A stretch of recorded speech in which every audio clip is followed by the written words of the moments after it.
Shalom, halo sahabat Geni, jumpa kembali bersama saya Linda Wahyudi dari Paroki Roh Kudus Katedral Denpasar.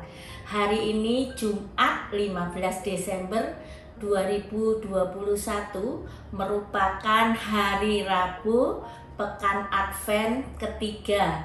Gereja mengajak kita untuk merenungkan Injil Lukas bab 7 ayat 19 sampai 23. Inilah Injil suci menurut Lukas. Dimuliakanlah Tuhan.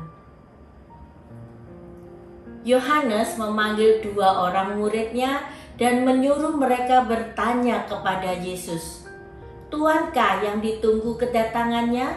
Ataukah haruskah kita menantikan seorang lain?"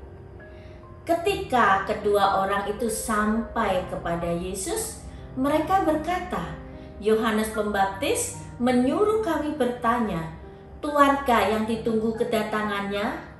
Atau haruskah kami menantikan seorang lain?" Pada saat itu Yesus sedang menyembuhkan banyak orang dari segala penyakit dan penderitaan dan dari roh-roh jahat, dan ia mengaruniakan penglihatan kepada banyak orang buta. Maka Yesus menjawab, "Pergilah dan katakanlah kepada Yohanes apa yang kalian lihat dan kalian dengar.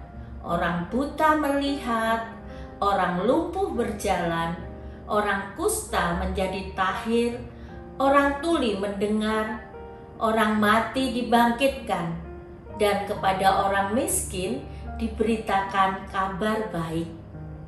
Dan berbahagialah orang yang tidak menjadi kecewa dan menolak Aku."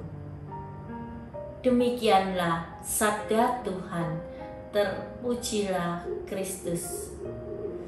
Sahabat-sahabat yang terkasih, kita melihat pada Injil hari ini bagaimana Yesus menyatakan jati dirinya.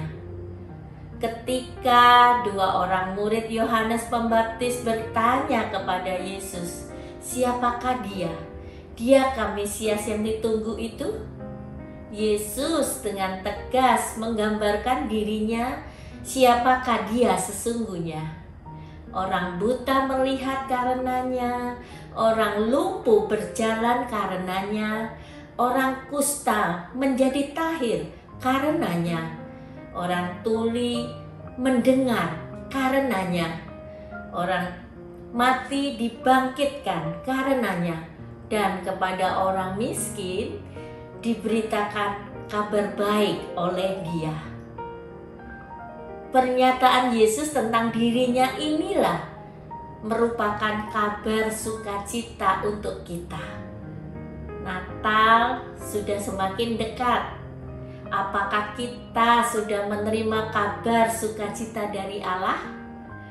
Tentang Allah yang membebaskan, Allah yang menyembuhkan, Allah yang menyelamatkan dan menghidupkan.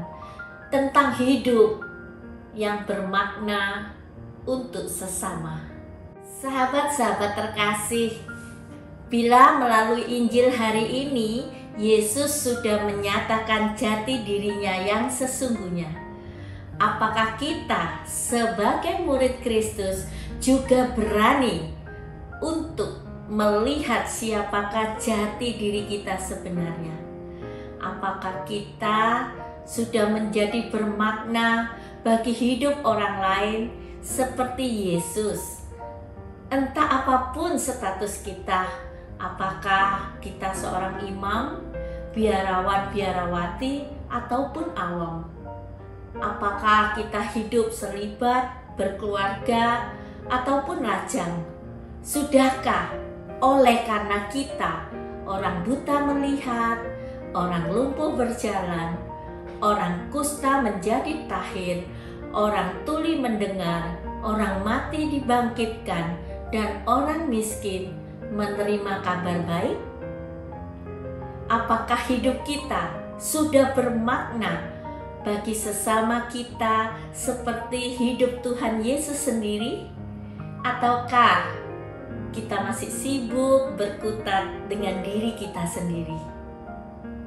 Hidup yang bermakna adalah hidup yang berarti bagi orang lain. Hidup yang berarti adalah hidup yang mempunyai nilai dan tujuan. Nilai dan tujuan itu yang akan membuat Anda dan saya bahagia. Amin. Marilah kita berdoa. Di dalam nama Bapa dan Putra dan Roh Kudus. Amin. Tuhan Yesus, terima kasih untuk jati diri yang sudah Engkau nyatakan kepada kami. Berikanlah kami keberanian untuk menyatakan jati diri kami juga sebagai murid-murid-Mu yang mampu memberikan makna yang menghidupkan bagi sesama kami, melalui pemikiran kami, melalui perkataan kami, dan melalui perbuatan kami. Amin. Semoga Tuhan memberkati kita, melindungi kita terhadap dosa, dan menghantar kita ke hidup yang kekal. Amin. Di dalam nama Bapa dan Putra dan Roh Kudus. Amin.